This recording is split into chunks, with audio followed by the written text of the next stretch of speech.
ओम कृष्णाय वासुदेवाय हरये परमात्मने प्रणतक्लेशनाशाय श्रीगोविन्दाय नमो नमः।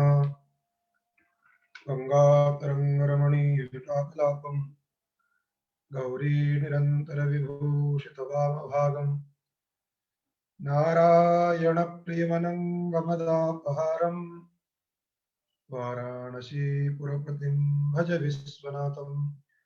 वाराणसीपुरपतिं भज विश्वनाथम्। अत्र भवतां समेषां स्वागतम करते। कल हम लोगों ने कुछ विचार किया था, धातुएं कितने प्रकार की हैं, धातु संज्ञा करने वाला सूत्र क्या है, और ये दसगणी जो भेद किए गए हैं, ये भेद क्यों किए गए हैं, इनका तात्पर्य क्या है, ये 10 कैसे हैं, कौन कौन से हैं, और जो लकार हैं वो लकार किस अर्थ में आते हैं, किस धातु से आते हैं, धातु के जो सकर्मक अकर्मक की व्यवस्था है वो सकर्मक क्या है, अकर्मक क्या है, और सकर्मक धातु से कर्ता और कर्म में लकार आते हैं, अकर्मक धातु से भाव और कर्ता में लकार आते हैं, ये चर्चा हुई। इसके बाद वर्तमान लट सूत्र का भी व्याख्यान हुआ, जिस पर हम लोगों ने विचार किया था। वर्तमान काल किसे कहते हैं, तो प्रारब्धा परिसमाप्तत्व, जो कार्य प्रारंभ हो चुका हो लेकिन परिसमाप्त न हुआ हो, इस प्रकार का जो काल है उस काल का नाम वर्तमान है। जिस काल में कार्य प्रारंभ हुआ लेकिन समाप्ति नहीं हुई, जैसे पाठ प्रारंभ हो चुका है, अभी समाप्ति नहीं है, इसका मतलब ये जो पाठ है ये वर्तमान काल में हुआ है। कल जो आपने पढ़ा था वो क्रिया समाप्त हो चुकी है, इसलिए वह काल वर्तमान नहीं था। अब वर्तमान नहीं है, वो भूतकाल हो गया। कल जो पढ़ेंगे, बात समझे कि नहीं, कल जो पढ़ेंगे वह काल भविष्य काल हो गया, बात समझे कि नहीं।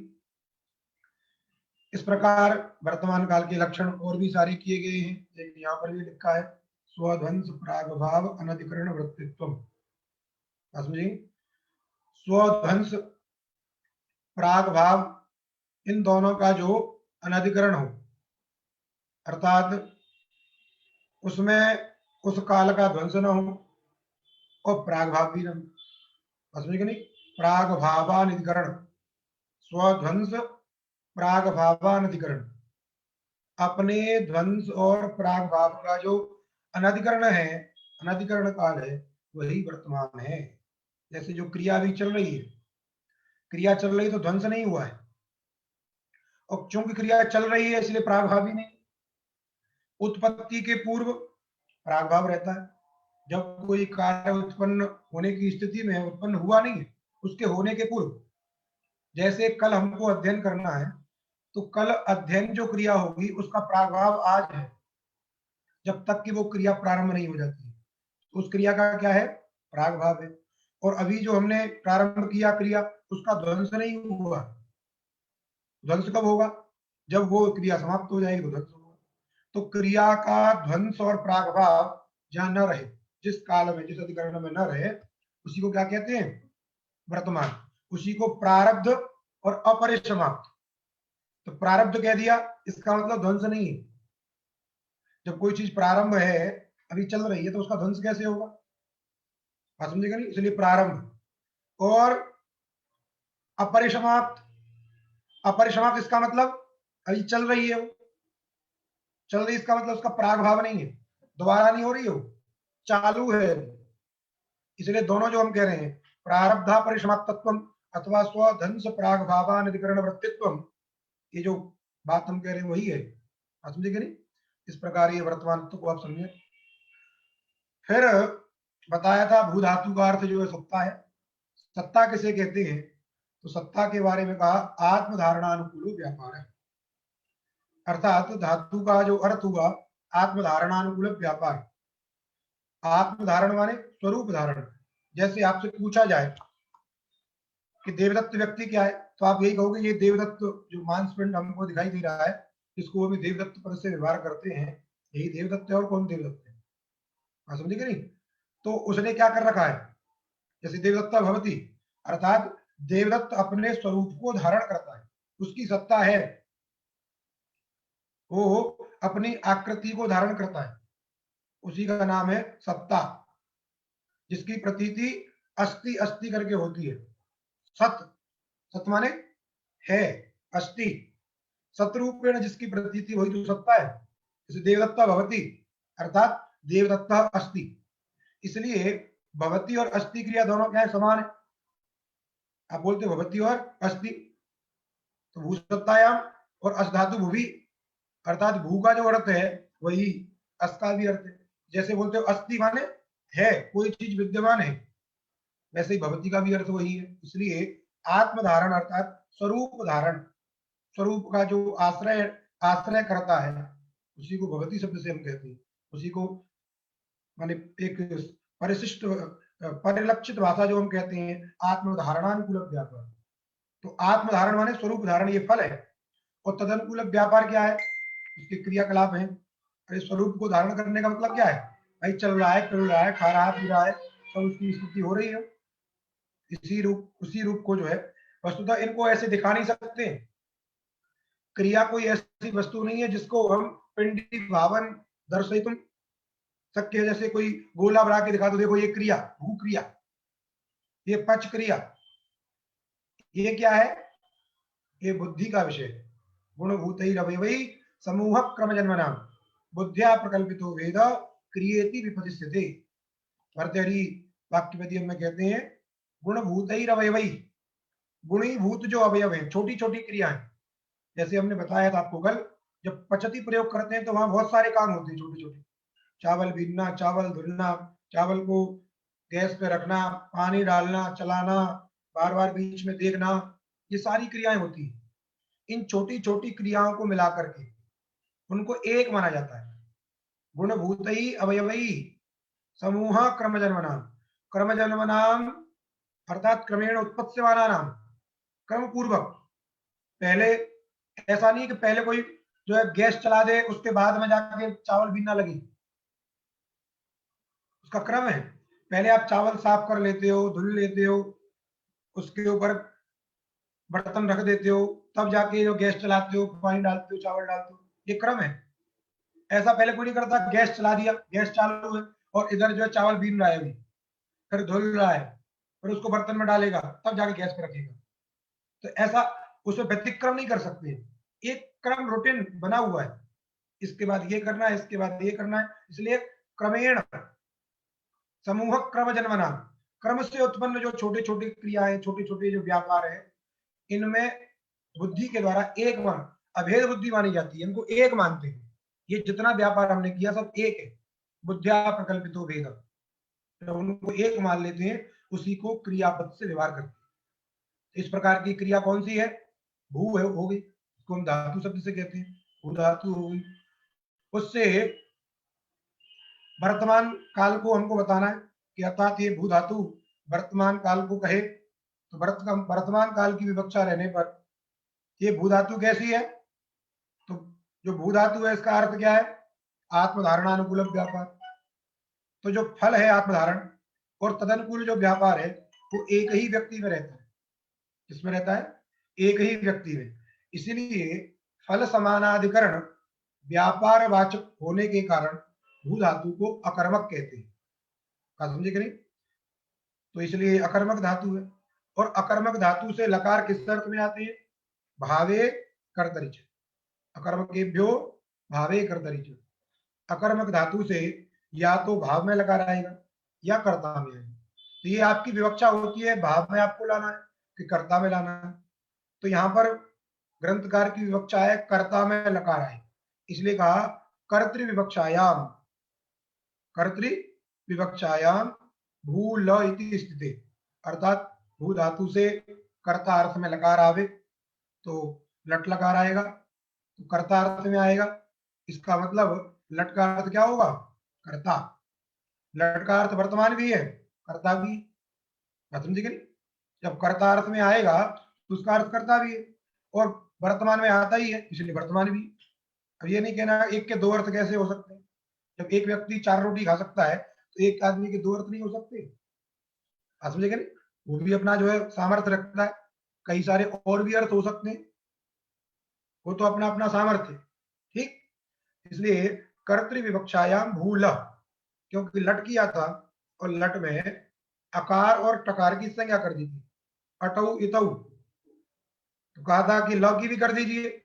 बोले यदि ल भी चला जाएगा तो यह पता कैसे लेगा क्या है, यहाँ कुछ तो दिखना चाहिए। इतना हम शुरू से कहते आए हैं, कुछ दिखेगा ही नहीं, मतलब क्या रहेगा। इसलिए ल को छोड़ दिया, उच्चारण सामर्थ्यात लस्य नेत्व, तो स्थिति बन गई आपकी भू ल, उसी को लिखा भू ल इति स्थिति। अब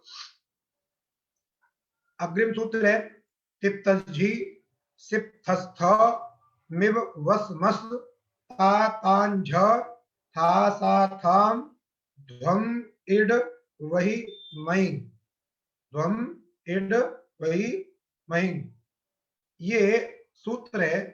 और ये सूत्र तिंग प्रत्याहार का प्रतिपादन करता है। ये तिंग प्रत्याहार है। देखिए तिप्तझी में जो ती है उस ती से लेकर के और महिंग, महिंग के ग तक क्या हो गया, ये तिंग प्रत्याहार। और तिंग प्रत्याहार में कितने आए, 18। ये अलग अलग है, इसमें तिप तस झी, अलग अलग आप इसको समझ लें। तिप तस झी सिप थस थ मिव वस मस त आताम झ थास आथाम ध्वम इड, समझे नहीं, उसी इड में टा कर देते इट, उसको बोलते हैं इट वही और मही अर्थात महिम। इस प्रकार ये 18 प्रत्यय हैं। ये 18 क्या है, प्रत्यय है, क्योंकि प्रत्यय के अधिकार में और प्रत्यय के स्थान पर भी आती। तो कहा एते अष्टादश लादेशास्यु, 18 है, गिनती करके गिन लिया है, इसलिए कहा एते अष्टादश लादेशा, लादेशा माने लकार स्थानिक आदेशा, चूंकि ये ल के स्थान पर होते हैं अतः इनको लादेश कहते हैं। ल के स्थान पर होने वाले आदेश का नाम लादेश है। लिखा एते अष्टादश लादेशास्यु, ये 18 के 18 क्या है, लादेश है। अब आपको शंका हो सकती है भाई स्थानीय आपका एक है ल, उस ल के स्थान पर 18 कैसे होंगे, ल के स्थान पर 18 कैसे हो जाएंगे। ये तो बड़ी विचित्र बात है, एक आदमी के ऊपर 18 आदमी बैठ जाए।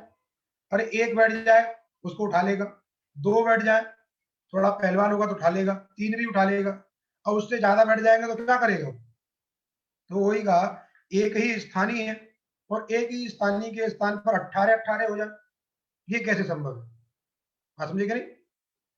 तो उसकी व्यवस्था भी कर रहे हैं आगे, उनको बांटते जाएंगे, उन 18 का विभाग करते जाएंगे। 18 को पहले 2 भागों में बांटेंगे, 2 को फिर और भागों में बांटेंगे, फिर उनको और अवान्तर भागों में बांटेंगे।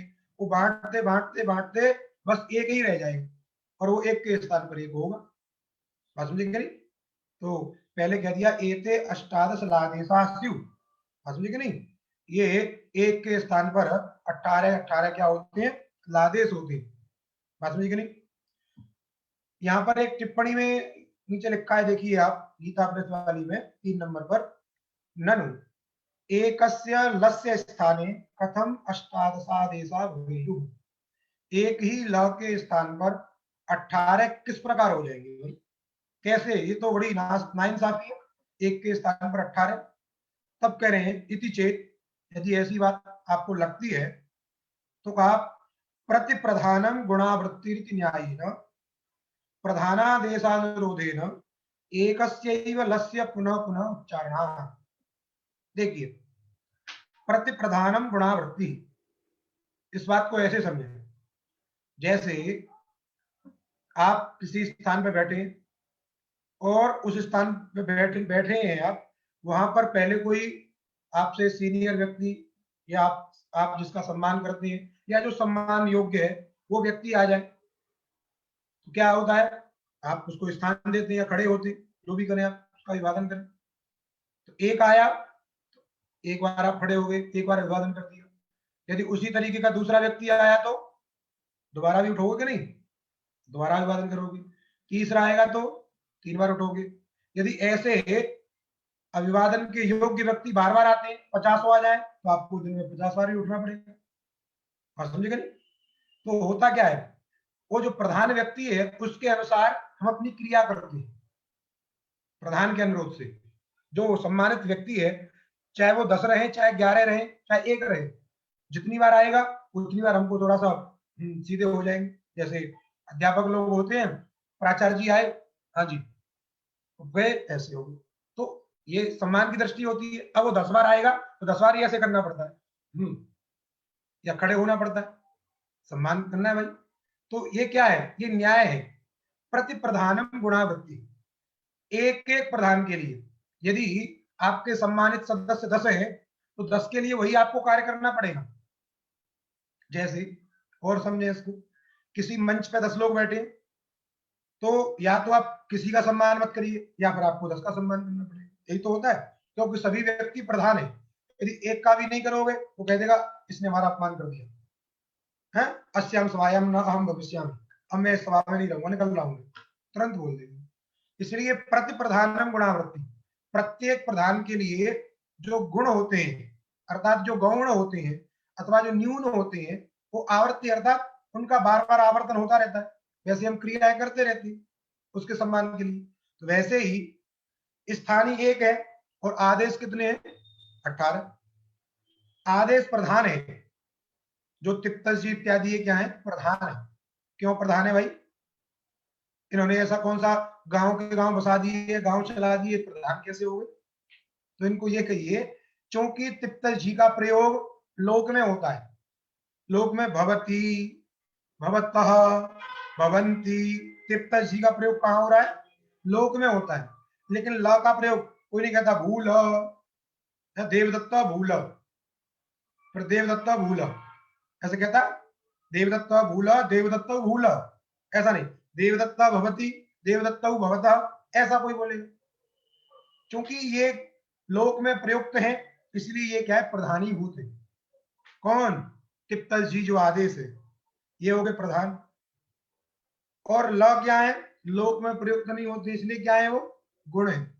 तो जब जब कोई आदेश आएगा, जब जब कोई आदेश आएगा तब तब क्या होगा, जो गौण पुरुष है या गौण व्यक्ति, उसकी आवृत्ति अथवा गौण कार्य की आवृत्ति होती रहती है।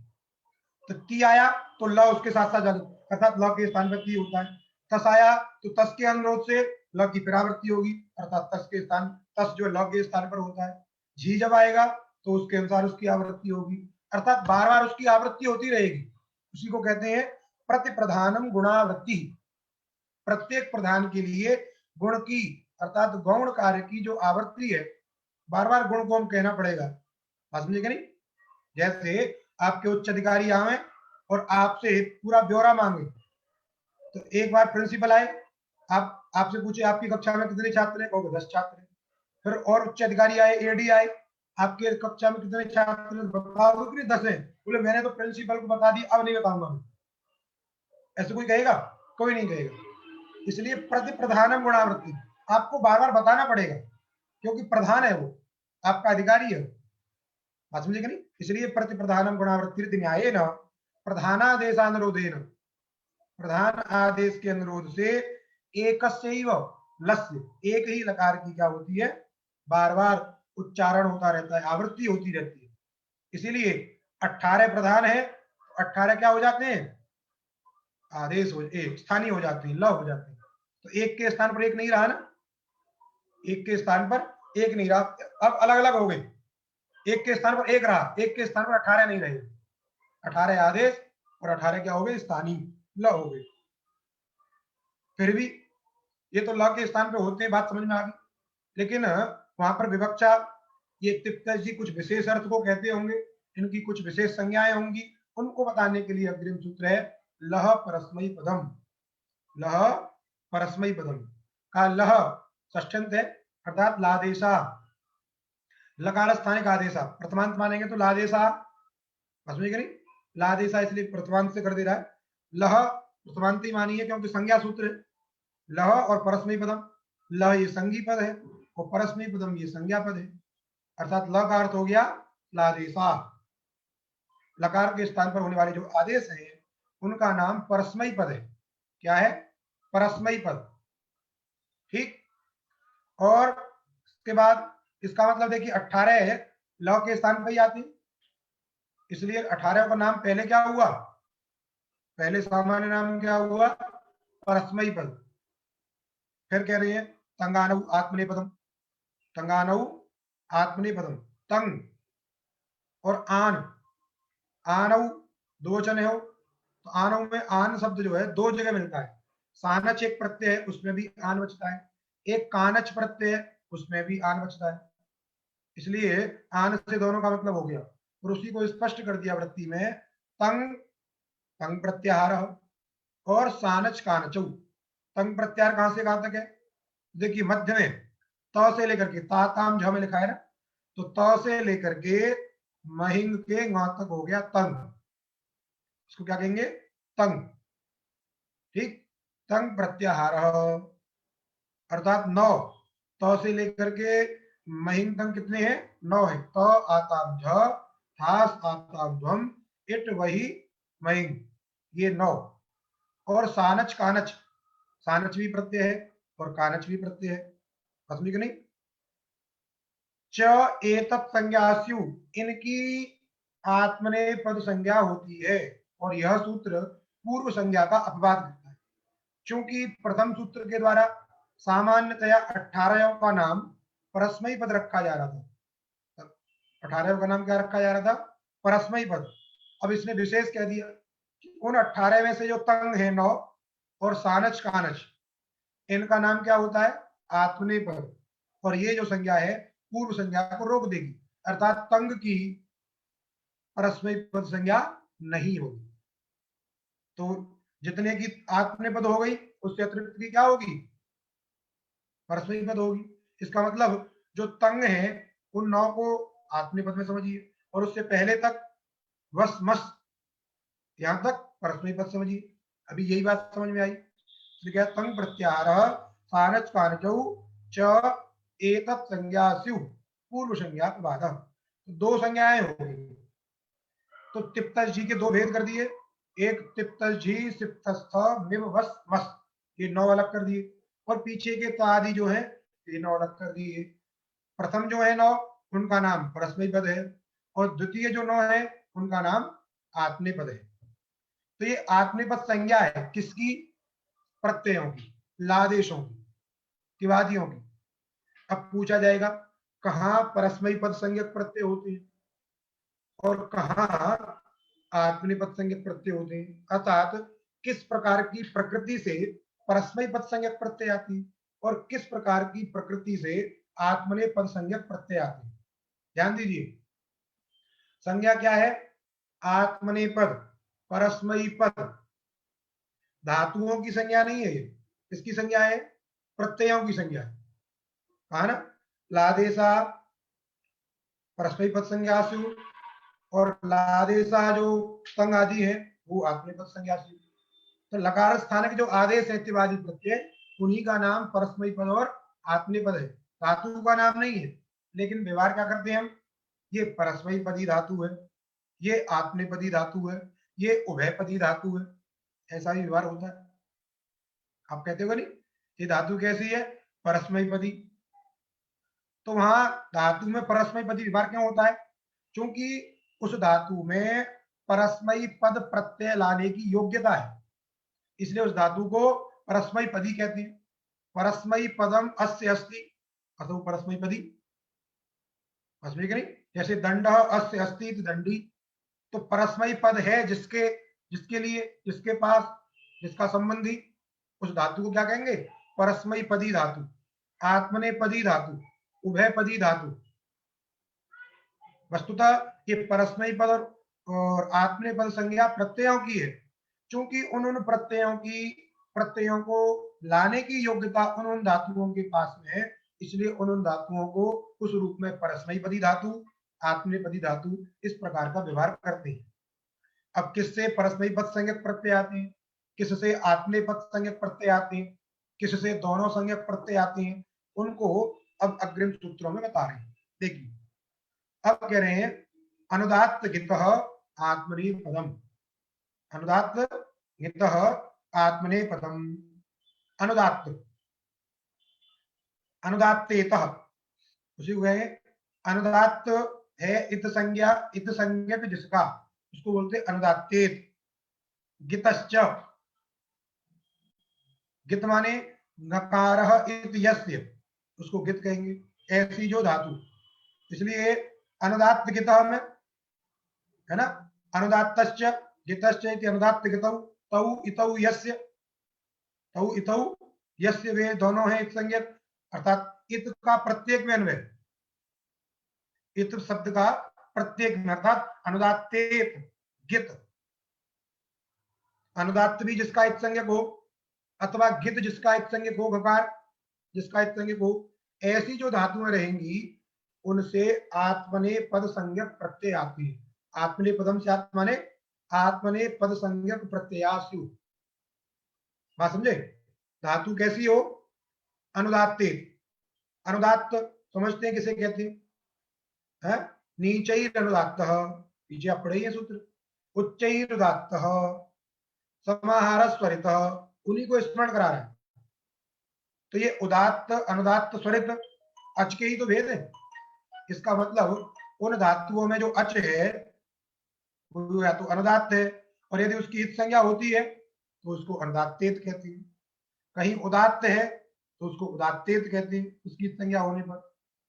कहीं स्वरित इत संज्ञक है तो उस धातु को स्वरितेत कहते हैं, समझे कि नहीं। तो ये आपको आगे जहां जहां स्थान ये धातुएं आएंगी वहां सब जगह मिलता जाएगा। तो स्थिति बता दी, अनुदात्तेत जो धातु, ऐसी धातु जिसमें अनुदात्त इत संज्ञक होता है, अनुदात्त इत संज्ञक होता है, अथवा ऐसी धातु जहां गकार इत संज्ञक होता है, जहां गकार इत संज्ञक होता है, उनसे क्या होता है, आत्मने पद संज्ञक प्रत्यय होते हैं। ठीक, दूसरा देखिए, स्वरित हित कर्तव्यप्राय क्रियाफले, उसमें भी देखिए स्वरित और हित, इसी को स्वरितेत हितश्च, स्वरित जिस धातु का इत संज्ञक हो, जिस धातु का स्वरित इत संज्ञक हो, अथवा य च छ ज झ य, चवर का पंचम अक्षर जो य है वह यदि इत संज्ञक हो तो भी धातु से आत्मनेपद होता है। दो ही निमित्त पहले दिए थे, अनुदात्तेत और गित, उनसे भी आत्मनेपद होता है। दूसरा यहाँ पे दे रहे हैं स्वरितेत और यित, इनसे भी आत्मनेपद होता है। लेकिन इसके साथ में एक नियम लगा दिया, एक कुछ जोड़ दिया, क्या, यदि धातु स्वरितेत है और यित है उससे आत्मनेपद तो होगा, लेकिन परिस्थिति क्या होनी चाहिए, कर्तृगामिनी क्रियाफले, कर्तृगामिनी क्रियाफले, अर्थात क्रिया का फल कर्ता को प्राप्त होता हो। तो कभी कभी क्या होता है, हम क्रिया करते हैं, जरूरी नहीं है उसका फल आपको प्राप्त हो। आप यदि किसी के यहाँ भोजन बनाने की नौकरी करते हैं तो जरूरी थोड़ी आपको भोजन मिलेगा। आप नौकरी कर रहे हैं तो भोजन किसके लिए बनाएंगे, भाई जिसके नौकरी कर रहे हैं उसके लिए भोजन बनाएंगे। तो आपने क्रिया की लेकिन फल किसको मिला, दूसरे को। लेकिन वही भोजन आप अपने लिए बनाते हैं, वही भोजन यदि आप अपने लिए बनाते हैं, भोजन को आप खाते हैं, तो वो क्या हो गया, जो आपने पाक क्रिया की उसका फल आपको मिल गया, बात समझे कि नहीं। तो क्या हो गया, वो कर्तृगामी क्रियाफल, जिसने क्रिया की उसी को फल की भी प्राप्ति हुई। तो यदि जो क्रिया कर रहा है और फल की प्राप्ति भी उसे हो रही है, इस प्रकार की यदि स्थिति है और धातु यदि स्वरितेत है अथवा हित है तो उस धातु से आत्मनेपद संज्ञक प्रत्यय होती है। जैसे, और इसको स्पष्ट करें, आप एक धातु समझिए डुक्रिय करणे, क्रिय जिसको हम बोलते हैं, क्रिय में यह की संज्ञा होती है, तो जो क्रिय धातु है वो हित है, क्या है, हित। अब आप बोलते हो करते हैं, जैसे आप नित्य प्रति संध्या वंदन करते, करते हैं कि नहीं करते, या कोई पूजा अनुष्ठान करते हैं तो संकल्प आप बोलते हैं। तो दो पद प्रयोग होते हैं उसमें, करिष्यामि और करिष्ये, करिष्यामि और करिष्ये। अब यदि आप संध्या वंदन अपने लिए करते हैं, अर्थात उस संध्या वंदन का फल आपको प्राप्त होता है, तो आप क्या प्रयोग करते हो, करिष्ये, आत्मनेपद का प्रयोग करते हो।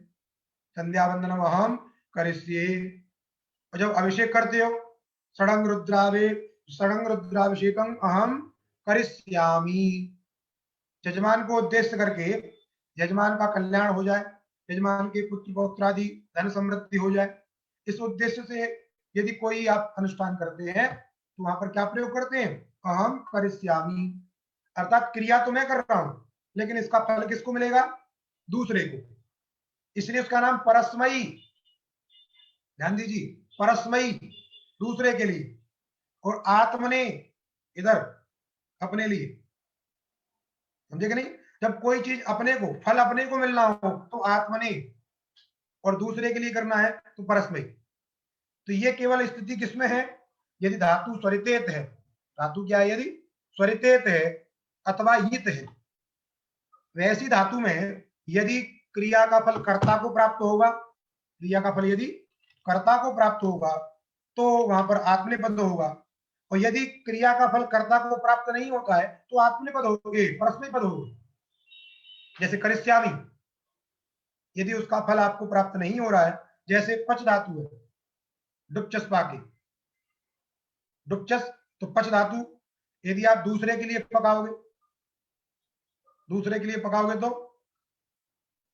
तब भी पचती प्रयोग करती है नहीं, डुपचस, और अपने लिए पकाते हो तब भी पचती प्रयोग करती है। अंतर क्या दोनों में, अंतर बस यही समझना है, जब उसका फल को देख करके हम करेंगे कि फल किसको मिल रहा है, तब आपको समझना है ये क्या बात है, बात समझेंगे नहीं, कि ये फल यदि अन्य के लिए प्राप्त है तो इसका मतलब यही परस्मय पद है, और अपने लिए ही प्राप्त हो रहा है, क्योंकि उसमें न तो स्वरित है न हित है, इसलिए उस धातु में दोनों प्रत्यय नहीं आते, प्रयोग होता है। अब आपसे कोई कहेगा कि भवती का आत्मनेपद के रूप सुनाइए, भवती के आत्मनेपद के रूप सुनाइए, तो कैसे सुनाएंगे भाई, उस भू धातु में उस प्रकार की स्थिति नहीं है। जरूरी नहीं है कि सभी धातुओं में ये प्रयोग किया जाए, आत्मनेपद और परस्मयी पद, अन्य के लिए करेगा तो परस्मयी पद, अपने लिए करेगा तो आत्मनेपद, बात में नहीं, पचती आप प्रयोग करते हैं, है ना, पचती पचते दोनों प्रयोग हो जाते हैं। त्वरित होने से क्या होता है, उधर जब अपने लिए होता है तो पचती या पचामी, दूसरे के लिए तो पचते, भोजनम पचते इत्यादि प्रयोग करती। लेकिन भू धातु का प्रयोग करना होगा तो उसकी स्थिति ऐसी नहीं है कि वो स्वरितेत है अथवा हित है, तो वहां पर ये केवल भवती ही प्रयोग होता है, तो वहां पर ज्ञान कैसे होगा कि ये दूसरे के लिए है कि अपने लिए है, तो आप फल को देख करके अंदाजा लगाते हैं कि ये दूसरा यदि ले रहा है इसका मतलब परस्मयी पद है, अपने लिए हो रहा है इसका मतलब आत्मीय पद है। तो ये लक्षण को देख करके हमको व्यवस्था करनी है, बात समझ में आ गई। स्वरितेतो हितश्च, स्वरितेत जो धातु है, हित जो धातु है, उनसे भी आत्मनेय पद होता है, लेकिन कर्तृगामिनी क्रियाफले, यदि क्रियाफल कर्तागामी हो, कर्ता को प्राप्त होता हो तो। अब ये हो गए आत्मनेय पद के निमित्त, क्या क्या, अनुदात्तेत, गित, स्वरितेत, हित, और उसमें विशेषण लगाए कर्तृगामिनी क्रियाफल, ये निमित्त किसके हैं, आत्मनेय पद के, और इससे भिन्न जो भी निमित्त रहे वो सभी किसके रहे, परस्मयी पद के। इसलिए सूत्र बना दिया शेषात कर्तरि परस्मयी पदम, शेषात अर्थात शेष कौन है, जो आत्मनेय पद के निमित्त नहीं है, अर्थात अनुदात्तेत से भिन्न, गित से भिन्न, स्वरितेत से भिन्न, हित से भिन्न जितनी धातुएं हैं उनसे, उन सभी धातुओं से कर्तार्थ में क्या होंगे, परस्मयी पद संज्ञक प्रत्यय होंगे, बात समझ में आ गई। इसलिए कह दिया आत्मनेय पद निमित्त ही ना, आत्मनेय पद के निमित्त नहीं है जिन धातुओं में, ऐसी धातुओं को आत्मनेय पद निमित्त ही धातु कहेंगे। इसलिए आत्मनेय पद निमित्त ही ना धातो कर्तरी अर्थात कर्तव्य अर्थे परस्मै पदम स्यात्, इनसे क्या होगा, परस्मै पद संज्ञक प्रत्यय आएंगे।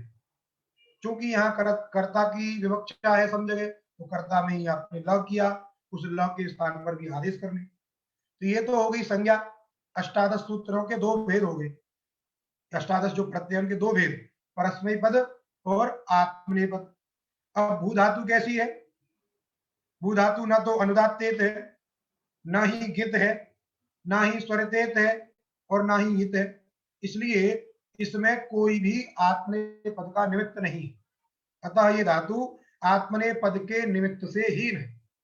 अतः आत्मने पद के निमित्त से हीन होने के कारण, आत्मने पद से निमित्तों के हीन होने के कारण इससे आत्मने पद संज्ञक प्रत्यय नहीं आएंगे। क्या आएंगे?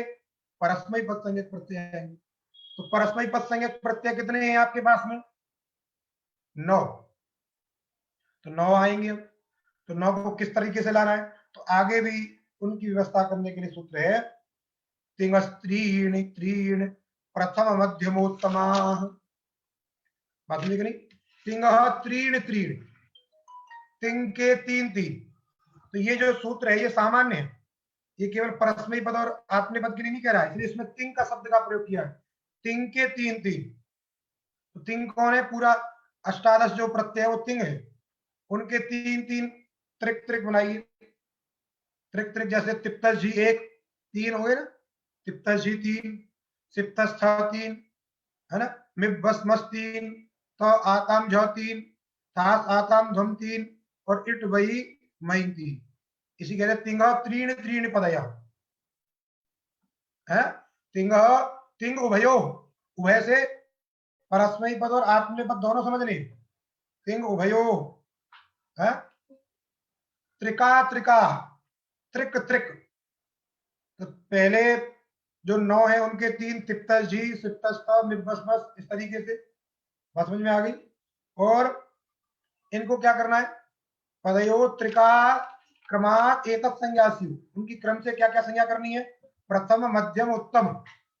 तो पहले 3 की, अर्थात परस्मै पद में जो पहले 3 है उनका प्रथम, परस्मै पद में जो पहले दूसरे हैं उनको मध्यम, परस्मै पद में जो तीसरे हैं, तीसरा त्रिक है, उसको उत्तम। बात समझे कि नहीं? तो इसलिए कह दिया तिंग भयो, तिंग से तात्पर्य दोनों में, अर्थात परस्मै पद में भी और आत्मने पद में भी। तिंग भयो, उसमें जो 3 3 का जो त्रिक है, उस त्रिक में क्या करना है? इनकी क्रमशः प्रथम, मध्यम और उत्तम संज्ञा करनी है। उसी को हम क्या बोलते हैं? प्रथम पुरुष, मध्यम पुरुष और उत्तम पुरुष। बात समझे कि नहीं? प्रथम पुरुष, मध्यम पुरुष और उत्तम पुरुष, इस प्रकार संज्ञाएं की गई।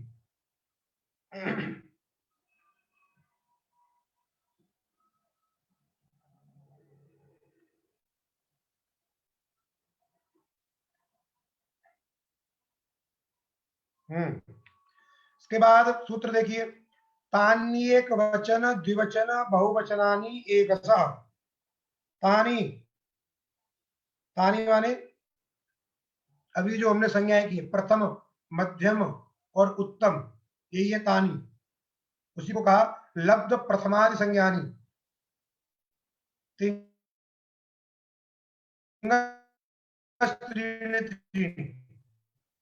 जो प्रथमादि संज्ञाओं को प्राप्त कर गए, प्रथमादि संज्ञानी जो क्या कर गए हैं? प्रथमादि संज्ञाओं को प्राप्त कर गए हैं, ऐसे तिंग के जो 3 3 हैं, अर्थात जैसे प्रथम संज्ञा को प्राप्त कौन किया? तिप्तस जी। मध्यम संज्ञा को प्राप्त कौन किया? मिब्बसमस सिप्तस्थ, तिप्तस जी सिप्तस्थ। उत्तम संज्ञा को प्राप्त कौन किया? मिब्बसमस। वैसे उधर भी त आताम झ, उसी को कह रहे हैं लब्ध प्रथमादि संज्ञानी तिंगस त्रीण त्रीण। तिंग के जो 3 3 है उसमें, तो पहले 3 जो है तिप्तस जी में, त्रीण त्रीणी प्रत्येकम, उन 3 में प्रत्येक की, अर्थात प्रथम में 3, मध्यम में 3 और उत्तम में 3, प्रत्येक 3 3 की क्या करनी है? एक वचन, एक वचनादि संज्ञानी स्यु, उनकी क्या होंगी? एक वचनादि संज्ञा। उसी को एक वचन द्विवचन बहुवचनानी, एक सा माने एक एक करके, अर्थात प्रत्येक की क्रमशः। तो जैसे पहले तीन है, उसमें पहले की एक वचन, दूसरे की द्विवचन और तीसरे की बहुवचन, क्रमशः संज्ञा करनी है। तो तिप की जो है एक वचन, तस की जो है द्विवचन और झी की जो है बहुवचन संज्ञा होगी। उसी को सूत्र सही देखिए, तानी एक वचन द्विवचन बहुवचनानी एक सा। तानी माने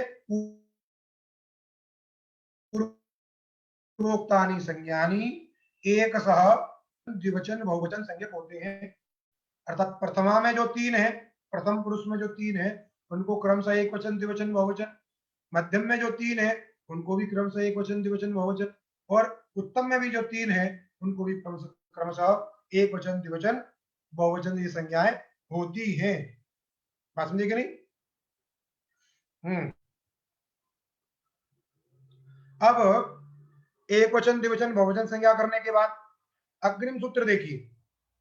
अब अभी तो केवल नामकरण चल रहा है, पहले परस्मैपद, फिर आत्मनेपद, फिर उनके एक एक की प्रथम मध्यम उत्तम और एक की एक वचन द्विवचन बहुवचन ये संज्ञाएं हुई। अभी निश्चित नहीं हुआ अभी क्या करना है, कौन सी जगह कौन सा लेके आना है, उसकी भी अभी व्यवस्था कर रहे हैं। सूत्र है युष्मद्दी उपपदे समानाधिकरणे स्थानिनी अपि मध्यमः। ये सूत्र बहुत विचारणीय है, पहले इसको आप समझ लें। युष्मदी उपपदे अर्थात युष्मद शब्द के उपपद रहने पर, युष्मदी उपपदे समानाधिकरणे, तो समानाधिकरण ये किसका विशेषण है? युष्मदी उपपदे। समझे कि नहीं? इसलिए समानाधिकरण युष्मदी उपपदे, समानाधिकरण युष्मद शब्द के उपपद में रहने पर, समानाधिकरण युष्मद शब्द के उपपद में रहने पर। अब समानाधिकरण युष्मद पद के, युष्मद शब्द के उपपद में रहने का तात्पर्य क्या हुआ? तो पहले समानाधिकरण शब्द को समझिए। समानाधिकरण शब्द का अर्थ क्या है यहाँ पे?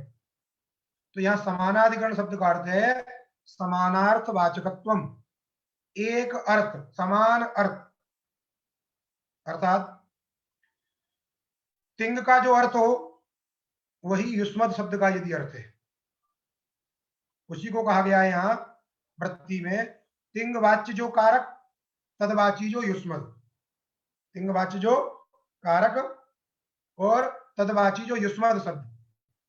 जैसे तिंग का अर्थ यदि क्या है? कर्ता है, यदि उसी कर्तार्थ को कौन कहता हो? युष्मद शब्द कहता हो। बात समझे कि नहीं? उसी को कहेंगे समानाधिकरण युष्मद। इसको क्या कहेंगे? किसका समानाधिकरण? तिंग का समानाधिकरण। इसलिए इसको कह रहे हैं तिंग वाच्य कारक वाचनी, तिंग वाचक कारक वाचनी युष्मदी। तिंग हो गए तिवादी प्रत्यय, उनसे वाच्य जो कारक कर्ता ये तो है, वही अर्थ यदि किसका है? युष्मद का है, तो वो युष्मद कैसा हुआ? समानाधिकरण युष्मद, इनका समानाधिकरण युष्मद। हो सकता है हमारा ये पार्ट बंद हो जाए क्योंकि मैसेज आ गया 2 GB पूरा खत्म हो गया, पता नहीं कैसे हो गया। जहां बंद हो जाएगा तो वहां उसको बंद ही समझना फिर। तिंग वाच्य कारक वाचनी, अर्थात तिंग का जो वाच्य अर्थ कर्ता कर्मादि, वही यदि युष्मद शब्द का वाच्य है तो वो हुआ समानाधिकरण युष्मद, उसके उपपद में रहने पर। इस प्रकार का यदि युष्मद शब्द उपपद में अर्थात समीप में उच्चरित है, समीप में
हेलो,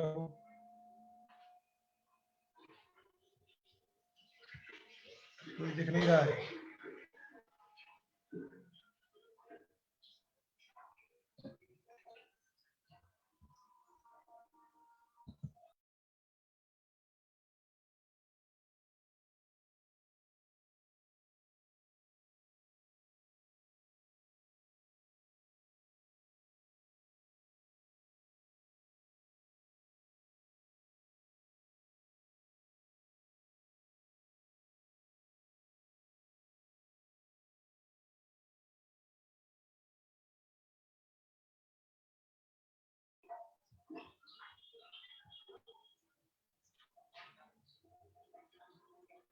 आवाज आ रही हो तो आप लोग एक एक करके इसमें से बड़ी मीटिंग खत्म करना है, ये बंद भी नहीं हो रहा है, नहीं तो ये चालू ही रह जाएगा पूरा।